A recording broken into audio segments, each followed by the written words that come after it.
Hey everybody, it's Webby and welcome back to another video. Today we're having a look at the 2023 Hyundai Santa Fe, and this is the brand new hybrid version. Now the Santa Fe is a really familiar sight on the roads here in Australia because there's thousands of them have been sold every single year. But up until now, you've had the choice of a 3.5 litre V6 petrol or a 4-cylinder turbo diesel. But there's been nothing in between, and this is where the hybrid comes in. So this gives you the fuel economy of the diesel, but the smoothness and the quietness of the petrol engine, so you get the best of both worlds. Plus, you also get the four-wheel drive system as well. So in today's video, I'm going to show you around the car, have a look at all the features, discuss the running costs, see what it's like out on the open road, and at the end of the video, give you my verdict and tell you what I think about it. So you can't really mistake the Santa Fe on the road, because it's got this huge grille on the front end. It looks like one of those big whale sharks is coming along to eat you up, basically. Anyway, under the bonnet of this then. So this is the hybrid version. We've got a 1.6 litre turbocharged petrol engine along with the electric motor. Combined, that gives you 169 kilowatt and 350 newton meters of torque. So decent figures for a car of this size. It's four-wheel drive, as I mentioned a minute ago, and it's got a 6-speed automatic gearbox. Fuel consumption is rated at 6 litres per 100, so from the 62 litre fuel tank, you can expect to get roughly 1,000 kilometres per tank. I've been driving this for about a week now, and I've averaged 6.5, so not too far away from the manufacturer's claimed figure. So I reckon I'm going to get somewhere between 900 and 950 kilometres before I need to fill up, which for a vehicle this size is really, really good. As with all new Hyundai cars, Santa Fe Hybrid is a 5-year unlimited mileage warranty, and servicing is every 12 months or 10,000 Ks. But you can buy prepaid service plans when you get your new Santa Fe, so you don't have to worry about the servicing costs for 3, 4 or 5 years. So that's a really good bit of peace of mind. So if you're wondering where the hybrid sits in the Santa Fe lineup, well, it's actually only available with the top 2 specifications, which is Elite and Highlander. The Elite is the one we've got here today, and as we go around the car, I'll tell you some of the differences between this and the Highlander specification. So, starting from the outside then, we've got some really nice 19-inch alloy wheels. We've got things like the silver strips at the bottoms of the doors, and also on the door handles, and in the chrome strip all around the windows. That's then followed by the satin silver roof rails, which are standard as well. And then when we come around to the back, the silver bits of trim continue around there on the side of the bumper and also down the back there as well. We know this is the hybrid model because the badge on there tells us that it is. We've then got an electric tailgate, as you would expect for a car, which is almost top of the range. It opens up to a really decent 571 litres of carrying capacity. That's with the middle row in its most rearward position. Because that second row you can actually slide backwards and forwards to create more space if you need it. So you can make the boot bigger and also still carry passengers in the back, which is quite handy. When you fold the second row of seats down, you get a massive load space, so you can pretty much fit anything in there that you want to without having to sort of buy a van or something much bigger like a Hyundai Palisade or something like that. So some other bits and pieces we've got in the boot.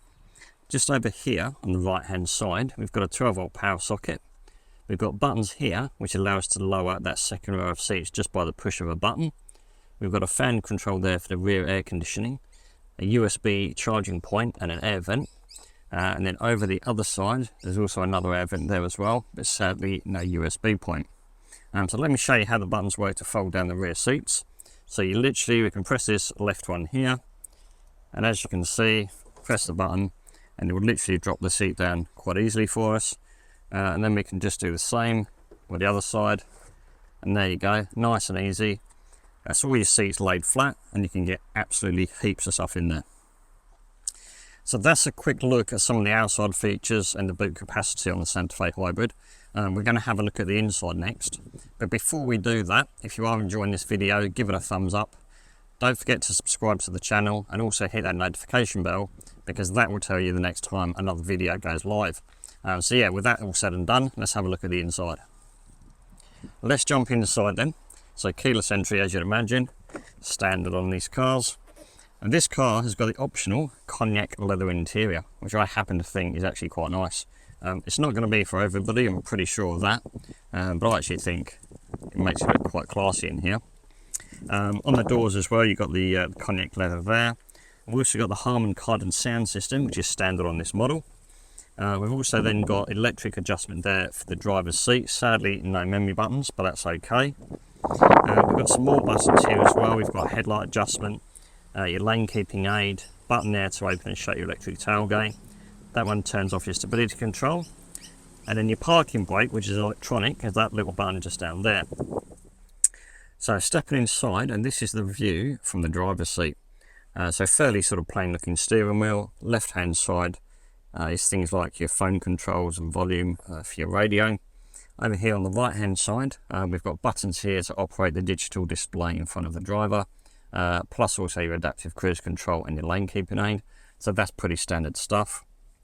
The digital display in front of the driver looks very familiar if you've had many Hyundai products, or if you've been in a Hyundai product recently with that digital dash. That's a very familiar sight. The only thing that's slightly different about this one is instead of having a rev counter on the right hand side, you've got a meter which shows you whether you're using the battery power or whether you're regenerating power to put back into the battery. So you can see sort of how much battery life you've got left. So you've actually got a little battery gauge there. So we're just over halfway at the moment. So we've actually got plenty of battery life left, which is good to see. So yeah, that's your digital display. And then we come over, we've got the 10.25 inch infotainment screen. Pretty standard stuff again, and it's also in many other Hyundai models. It's like Konas, Tucson's, i30, that sort of thing. Got built-in sat-nav, Android Auto and Apple CarPlay, which strangely you have to plug in with a cable. It's not wireless, unfortunately. You'd like to think that in this day and age these systems would be wireless, but apparently Hyundai have fallen out with probably Apple. I'm guessing that they won't let them use Apple CarPlay wirelessly. Don't know why, seems a strange thing to do. Hopefully that will be rectified when the new Santa Fe comes out later this year. Other than that, fantastic system, really easy to use. Then we've got a lot of buttons down here. Now I don't mind buttons myself, because a lot of cars these days have gone over to like their touch screens and everything's touch screen. And even when you want to change the temperature or just adjust the speaker setup, you've got to go into 15 different menus and try and find what you're looking for. So I actually don't mind physical buttons on a center console, because it just makes life so much easier to get direct access to the exact function you want to use. So at the top there, we've got the buttons for some of the functions on the infotainment screen. Just below that, we've got all the air conditioning. So everything's nicely labelled, really clear, really easy to use. Then we've got down here a button over there to turn off the parking sensors, one there for your cameras. You've got hill descent control there, and also hold for the handbrake. And on this dial here, we've then got the different driving modes. So you start off with things like you've got the economy at the top there, then you've got sport, or as I've been doing, you put it in smart, and then the car just learns what you're doing and decides how much electricity it's going to use or how much engine it's going to use to get the best fuel economy for you. So that's pretty straightforward to use. Being that this is the Elite, we've got heated seats on there. You don't get the ventilated seats like you do on the Highlander. So obviously they've got to save something for the top of the range model, but that's okay. If you want to spend the extra to go to the Highlander, great, you get the ventilated seats, but you also get stuff like a sunroof and a couple of other bits and pieces as well. Then we come down to a bit of storage that we've got here. So as you can see, we've got a little sort of bit of storage here. You can put keys and bits and pieces in. This is where you plug in your USB, just down here. It's got wireless charging, which I think must be, if you have a look down here, there's a whole bit of storage down here. So again, you've got another USB and also a 12-volt socket there. But I actually can't find where the wireless charging pad is. I mustn't be looking far enough. Then we've got a cup holder here as well. As you can see, it fits a coffee cup from a well-known coffee establishment here in Australia. And then one there for your water bottle as well. We can then open up the centre armrest. We've got a bit more storage in there too, which is good. So there's plenty of storage here in the Santa Fe. But yeah, have a look at that interior. What do you reckon? I personally quite like it. I think it's really nice. As I said, not for everybody. The colour might put some people off. You can get it in black as well. That's your sort of standard colour. but I think this is really, really nice. Right, now, so sitting in the driver's seat, these seats are really, really comfortable. Plenty of adjustability, lovely soft leather, so very, very nice seats to sit on. Steering wheel is nice as well. Not too big. Some cars are real sort of big steering wheels these days, which I'm not a fan of. But yeah, this is quite nice. Paddles behind the steering wheel as well. Visibility out the front is really good. Also out the sides as well. One thing I really do like actually, and this might be just a minor thing, with this sun visor here in front of the driver, obviously you can turn it around like you can normally, but you can also slide it as well. It extends down the side of the window. Because sometimes, when it's like that, it's just that little gap there where the sun escapes through and gets you right in the eyes. So the fact that you can actually push that all the way across to the side of the window, I think it's a fantastic idea. So that's where I'd have my driving seat anyway. Let's jump in the back and see how much space it gives for the passengers.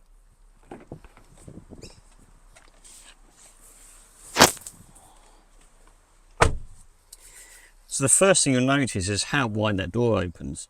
That's fantastic if you're trying to get a child into a baby seat or something like that, or you've got an elderly parent or something. So the door opens nice and wide. You're not in any danger of like hitting your head on the door, which is fantastic. Great amount of visibility out of that side window as well. But you also get these side blinds, which obviously help block out a bit more sun. Again, particularly good for babies or just keeping the car cool in summer. Fantastic idea that. Fantastic amounts of leg room as well. I can stretch my legs out pretty much all the way. You can just about get your feet under the driver's seat, which is also really, really good. And you've also got plenty of headroom. Down here in the centre, we've got a couple of air vents. And down the bottom of there, we've also got a couple of USB-A charging points. There's no transmission tunnel here either. So if you happen to be sitting in the middle, then you're not trying to put your feet either side. You can actually put your feet on the transmission tunnel, which frees up a bit more space for the people sitting in the outer seats. As you'd expect, you've got a fold down armrest, and that's got a couple of cup holders there as well, which is really good. If you're going to be carrying a baby seat in here, the outer two seats have got the ISOFIX mounting points as well, which is really handy. The other thing, as I mentioned earlier, is this middle row actually slides backwards and forwards.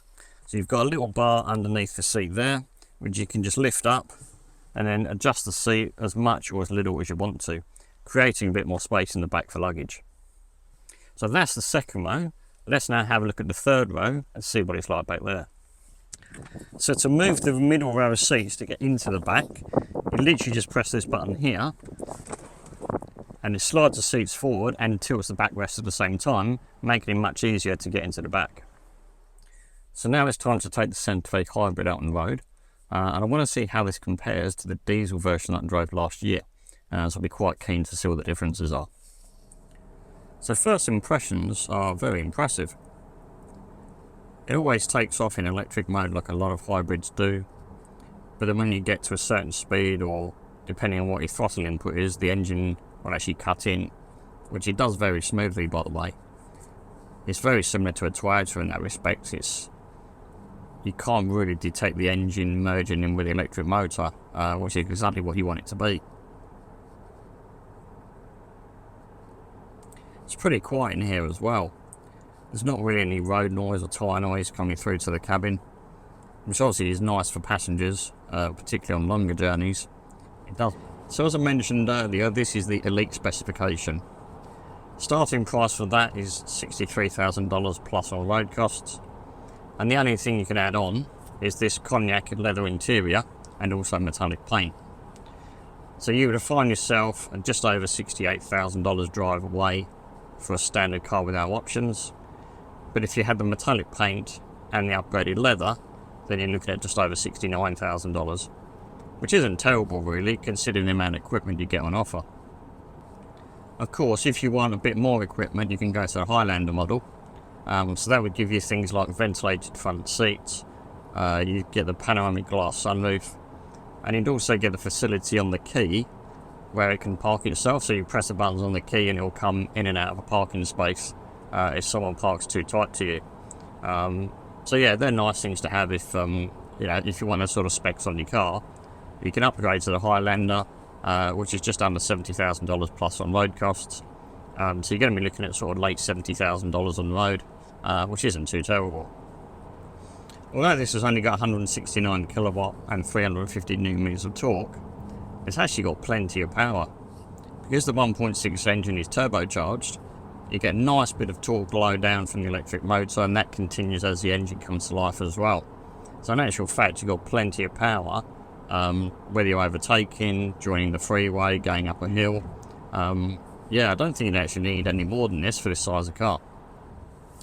Now, Hyundai are actually well known for tuning all their cars for Australian roads, something they're always quite proud of, and it certainly helps on a lot of their other cars. I'm not so sure this is their best sort of efforts though. It's pretty good most of the time, but sometimes if you get a road which is sort of quite uneven, it can catch it out sometimes and be a little bit floaty. But generally it's actually pretty okay. So there you have it then. That's my first look at the 2023 Hyundai Santa Fe Hybrid. I hope you've enjoyed the video. If you have, give it a like. Don't forget to share it with your friends, subscribe to the channel, and also hit that notification bell to find out when the next video goes live.